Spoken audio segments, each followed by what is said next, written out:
So right now, I know what you're thinking. Where have I been? Well, I'm in the process of moving right now, so it's been a little difficult finding time to record videos and whatnot, but never fret, I will still keep the content coming. And here we are. Today we're going to be talking about Dark Souls. With the release of Night Ring, familiar debates in the Souls community have begun to pop up. Are summons too overpowered? Is Malenia too hard? Will Bloodborne ever get a true sequel? But we're not going to discuss any of that. Today we're going to discuss the age-old question. Is Dark Souls too hard? You guys know there's a pretty popular debate going around. It's pretty much always around whenever a new Souls game comes out, and that is, should there be a difficulty slider or some sort of difficulty option for the games? Many people say yes, there should be, due to wanting to let people experience the game. The more people that can experience the game, the better, right? So many more people say yes, we should have a difficulty slider or some sort of form of difficulty enhancement just so we can have more people in the community. Others say, no, that's a bad idea, it would ruin the game, the genre, it's not what Souls is about. The first thing we need to discuss, though, what makes a game difficult? Difficulty is often accomplished through increasing the enemy's health bar or raising the damage dealt to the player. Some devs try to circumvent this by getting a little bit more creative. Call of Duty. Now, Call of Duty has so luck with this. Your HP is often lowered, right? And they give enemies aimbot. Problem this creates is, well, it's often a death sentence. In the case of World at War, for example, they'll just spam grenades. Now, both of these methods are highly problematic and often tarnish the gameplay experience. Lowering HP or making enemies simply just deal more damage often results in frustration, because rather than the challenge coming from the fair and balanced changes to gameplay, it comes through cheap artificial means. The main reason for this is the gameplay experience simply isn't designed around it. I mean, once again, diving into the example of Call of Duty. None of their campaigns are designed around for you to play on hardcore or ultra nightmare, whatever they call it, right? I remember, Group and I were playing through the BO3 campaign, and those people have straight up aimbot. You peek out for a second and it's just gone, that's it, you're over, you're dead. I guess that's how it works in real life, you know, one bullet, you're dead. But the problem with this is, like I said, it's not designed around it. If it were designed around that, maybe they would offer, you know, other counters to it. So maybe they'd offer more cover for you to move around, right? More cover-based type action. Or maybe they would give you flashbangs or other utility to, you know, prevent the enemy from just kind of camping you behind a cover. So when a game is designed around those higher difficulties, it makes a lot more enjoyable experience. But like I said, problem is, about 99% of devs don't do that. Activision wasn't really thinking about the players who want more of a challenge. Then again, Activision doesn't do much thinking, but this isn't an Activision rant video, so let's get back on topic, alright? Now, some studios do this better, right? Let's take a look at, just say, God of War Ragnarok. Yes, they do increase the enemy health and damage, but they also do an interesting thing with lowering certain attack windows and parries and counterattack windows. These changes are a lot better, I will say, than just simply a health bar change. It actually changes the gameplay aspect rather than simply changing a stat. This makes the game a lot more fun and enjoyable. Now, it still isn't perfect. There are definitely still flaws to the difficulty system in any of those games, but it's definitely an improvement. What is the true way, then, you can maximize fun in difficulty? Well, now that we have a better understanding about what makes a game difficult in the first place, and how games really tend to go about that difficulty change, how does Dark Souls answer this problem? With the Souls series, you spawn in with a rusty fork and they tell you, go kill God. Yeah, that's it. There's no meme. That's it. From that point on, your hand is not being held. They don't give you any tips or tricks or guide. You just go out and kill stuff. Now, what they do, though, is they make each enemy and area is catered toward the player's expected level. What this means is that enemies are always a challenge no matter where you are. You can take a look at, say, Bloodborne, right? Bloodborne, you start out Central Yharnam, right? You start out in Central Yharnam. You move there. Every enemy is pretty weak, but very much still a challenge. And they can easily catch you off guard and can easily kill you. But say you progress to Byrgenwerth. By the time you go back to Central Yharnam, you're actually now clapping everyone's cheeks. All of a sudden, it's become a lot easier. Now, of course, you can still get overwhelmed and still killed if you're not careful. That's the love of the game. That's what makes Souls games unique. But it gives a clear sense of progression and still provides a ton of challenge. And there's many different examples we can look at this, right? Let's just look at, say, Elden Ring. Elden Ring, you start off in Limgrave. You get freaking worked by Tree Sentinel. Then you go maybe level up a little bit. You go kill some enemies around the area. You level up. All of a sudden, maybe you beat Tree Sentinel. Now, If you make the same mistake I did, you head to the right side of the map. And what ends up happening is you head to Caelid. Now, in Caelid, you're going to quickly get worked. You're going to get beat up. That's it. Things are going to give you a sweet reality check. You think you're nice from killing Tree Sentinel. Well, you still have a long way to go. You aren't LeBron. Yeah, boy. You aren't a GOAT. You aren't even in the NBA yet. You're just a little JV athlete at this point. Now, as I mentioned before, this leveling creates a clear sense of progression and clear sense of challenge. Each area still feels challenging, while it still feels like you are progressing throughout the game. And even if you do go back to a base area, you still might get whooped. You still might get worked if you truly aren't careful enough. The difficulty in Dark Souls is, yes, handled through typical leveling, but majority of it comes from player skill. And that's what I want to highlight. The better you are at dodging, timing your attacks, the better you are at the game. And I think that right there highlights the biggest difference between most games and Souls games. The challenge, rather than coming from a simple stat adjustment, comes from the player's level, their skill, the complexity of their mastery of the character. That's why when designing difficulty this way, it creates a universal challenge. Everyone is on the same board. Everyone. No one's on a different slate. If you really say, let's just take a look at Call of Duty, right? There's different difficulties. So my campaign experience is going to be a lot different from your campaign experience. You might play on normal, I might play on recruit, and Tommy might play on, veteran. All of a sudden, we have 3 different, really distinct campaign experiences. So while we'll have similar storyboard moments, the actual gameplay experience, totally different. But with the Dark Souls style, everyone has the same slate. Everyone has the same exact plate. We're all given the same dish, the same gourmet meal. It creates a universal challenge of achievable difficulty. I've seen people, take about 1,000 attempts to beat a certain boss. I mean, just dying over and over, right? I got a friend, I mentioned him in an earlier video, a guy by the name of Upriser. He's getting hard gate kept right now in Night Ring on Augur. We beat Augur first try. It's a universal experience, but everyone still has their own unique ways they handle bosses. And that's what makes Souls so beloved by the community and such a tight-knit community. So while you might get stuck on, let's just say, Father Gascoigne, but then our friend here, he might just, that was difficult for you? I beat him first try. Meanwhile, he's getting stuck on, say, Cleric Beast. Ultimately, all evolves around the player's skill, their weaknesses, and their strengths. This is why you have those amazing runs, right? Where you see certain people, I beat every Souls game in order without taking a single hit. And that right there is what makes Souls so special. It makes every death feel truly justified. Because at the end of the day, it was your mistake. That's what caused you to die. Unless we're talking about Waterfowl, well then your mistake was simply entering the arena.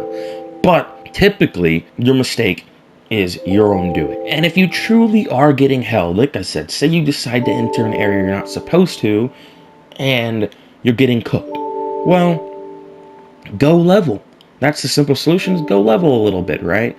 You can just level up and then meet the challenge that way, right? Instead of going to Caelid off the bat, you can go to Stormveil and then go to Caelid. Or if you're really about the challenge, like I said, I've seen people do, go to Caelid. Simply just deal with the low HP and getting one-shotted. It's not my form of fun. I'm not a masochist, so I'll go the normal route, but people are out there. Now, even if you do over-level, and you do find yourself a little bit too leveled for the boss, it still doesn't really matter because, like I said, there's that challenge in memorizing movesets and combos and damage, and that you can still find yourself being humbled.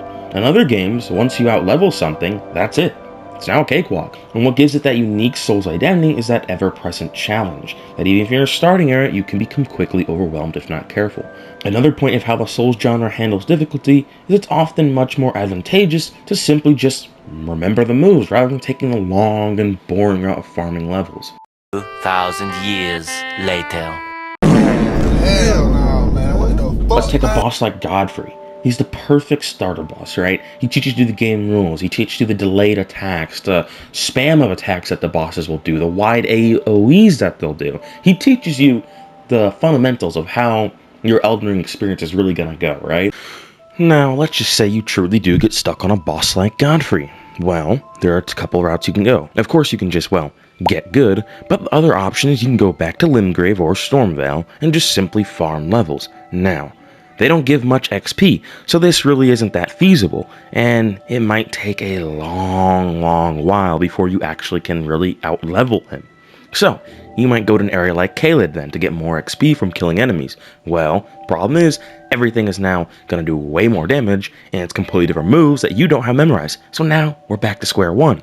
Therefore, the game just simply encourages you to, well, get good, learn the moveset, remember the attacks, and kill them. Now, FromSoft isn't perfect, and sometimes they can get the difficulty wrong. I think the entire area of Mountaintop of Giants is far too overtuned,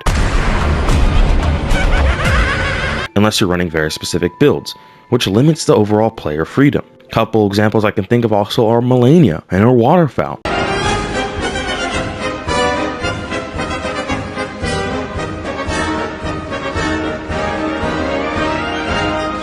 Pre-nerf Radahn, both versions, Consort and regular. Now personally, I don't think they need to nerf Consort. I thought he was a perfect boss as is. I loved him, one of my favorite bosses of all time. And I can hear everyone typing away, oh, you're getting hell, how dare you don't like Mountaintop of Giants, you know, you were just garbage. Okay, listen, I've beaten the game like 12 times at this point. I think I know a little bit what I'm talking about, just saying, beaten every Souls game ever, so, you know. Anyway, should they add a difficulty slider or some sort of easier option? And the quick answer to that is no. Firstly, there's a problem with implementation. How would you even make such a thing? You may say, well, obviously, we can just tune health and damage numbers, but this solution runs into the same problem that many other games run into. It's a cheap and easy fix and dulls the gameplay experience. And honestly, I think they already kind of did that. Like I said, Mountaintop of Giants. It's really not that fun of an area to explore. Everything is a bit too overtuned. It's not a good gameplay experience going through mountaintops. And that's to make it harder. So if you're making it easier in the other direction, well, then you run into even more problems. It becomes way too easy, in fact. Simply put, lowering the overall enemy's HP and health wouldn't make the game easy. It would make it boring. I mean, yeah, it might make it a bit easier, but then how do you balance multiple areas? Suddenly, you lose that sense of progression that I talked about earlier. Now, instead of starting out struggling, it's, oh, enemies are pretty easy here. Enemies still stay easy over in, Lake Liurnia. And enemies still stay easily toward mountaintops. Like, there's no progression. And most importantly, it doesn't create a new gameplay experience. It just creates a different version of the game. It's take that Call of Duty analogy I gave before. If I play the game on Recruit and you play it on Hardcore, suddenly we have two different experiences that are completely separate from each other, despite the gameplay being the exact same. It's just, well, the overall mechanics of the health are just totally different. It alienates us, separating the community, and also just, once again, doesn't really work in terms of gameplay. Let's just try this thought experiment on a boss first. Let's say Father Gascoigne. Let's just say he's even weaker, he doesn't have as much health, and he doesn't do as much damage. Well, already, he's a starting boss. He doesn't have much health to begin with. You can honestly kill his entire second phase with just Molotovs. And not to mention, he's very easy to parry. The advantage he has as well going against new players, so new players can often find him as a little bit of a stop. But if you were to lower his health and damage from what he already does, he wouldn't be as much of a force that he is to new players, because he's very aggressive. He teaches you the aggression that comes with Bloodborne. So suddenly, if you were to tweak those damage numbers, all of a sudden him being as aggressive as he is isn't really as punishing because, well, you're not taking nearly as much damage. It just makes the experience way too easy. And remember what I said about being able to still get humbled even in low-level areas as a high-level player? Well, exactly that. It still wouldn't fix the core issue. The core issue is the attack patterns. That's why the people complain anyways. They can't remember their attack patterns. Otherwise, if they did, they would just simply dodge, right? So if that's not fixed in itself, they would still find themselves dying. Maybe they wouldn't die as much, but they would still die a lot before they get that lucky run-through. You can lower Gascoigne's health by half and lower his damage, but at the end of the day, if you don't remember those attacks, he's still going to cook you. So how would you adjust this? How can you go about that? Well, the only other solution is adjusting the actual gameplay. You see, each boss is handcrafted in a very meticulous way. FromSoft has all the stats. They have all the iframes, they have the boss delays, they have animation frames, they have the stats on everything. This is why certain attacks are timed the way they are, because they give you time to recover after, say, taking a hit. There's recovery frames. There's so many different unique intricacies that go into building a game like this that simply lowering the damage wouldn't be enough to suffice. And like I said, it wouldn't create a unique gameplay experience. So to create a unique gameplay experience, it would take hundreds of man-hours to properly balance. You'd have to go in and, say, adjust Godfrey's framing, his iframes, his animation frames. All of those things you'd have to go and adjust, which would take hundreds of hours, and by the end of it, you would have created a completely different game. So obviously, that is just simply not feasible. I'd also argue the big thing, and that is, the Souls games already have a difficulty slider. Especially with games like Elden Ring, you have summons. Summons can take certain bosses and make them a cakewalk. Heck, on New Game Pluses, I've let my summons almost beat the entire playthrough for me. There's also build crafting. You can craft your build around a certain boss, figure out what he's weak to, craft toward that, right? Like, for example, Father Gascoigne or other beast bosses of Bloodborne, very weak to fire. Maybe spec into a fire build for that fight. So there's obviously many different counters and things you can do to overcome a boss, besides simply just leveling.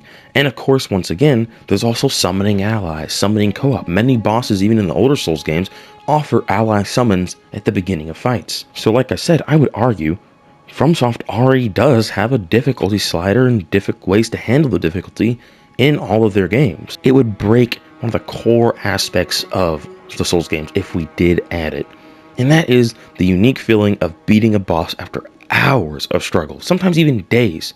It's near orgasmic. I still remember my first time being Orphan of Cause, or my first time being Slave Knight Gale. These bosses are so memorable to me because of that challenge. If I had an option of a difficulty slider, the experience for me just wouldn't have been the same.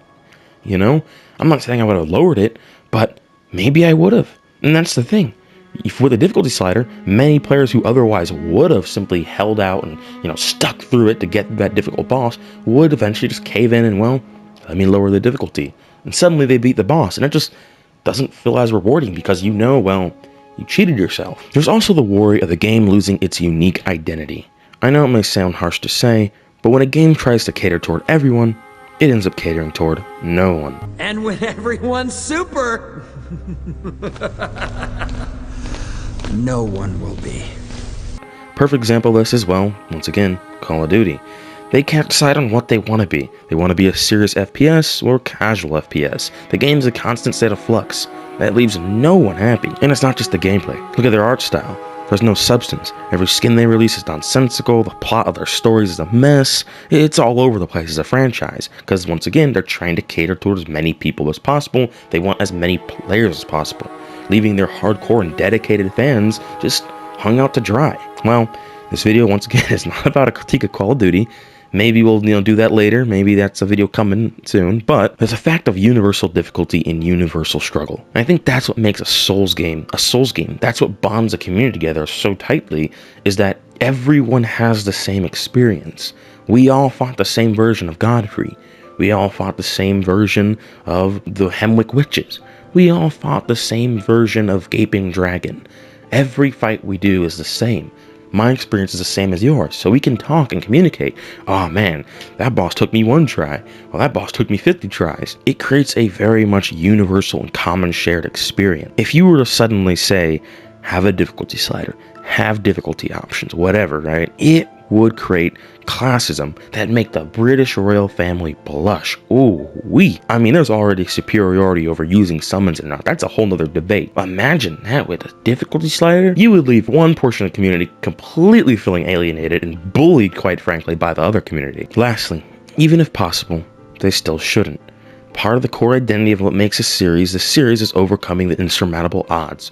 When a player says get good, it's not advice coming from a place of malice. It's genuine advice. And that means keep trying again and again, because ultimately, that's all there is to it. There's a reason why Kai Cenat, his Elden Ring stream, was as popular as it was. Despite failure after failure, he learned and beat it. And that's the heart of what makes Dark Souls, well, Dark Souls. It's a tribute to the indomitable human spirit, the unyielding will to keep going even when everything feels lost. In the face of overwhelming darkness, crushing odds, and countless failures, we rise. We take one more step. Not because we're without fear, but because we believe there's something worth fighting for. We learn, we fall, and more importantly, we rise again. Each time, stronger, wiser, and more determined. And what more can you do than that? And maybe that's enough. Just to know that you tried and you never gave up. Because in the end, as a wise friend once said, we must never go hollow.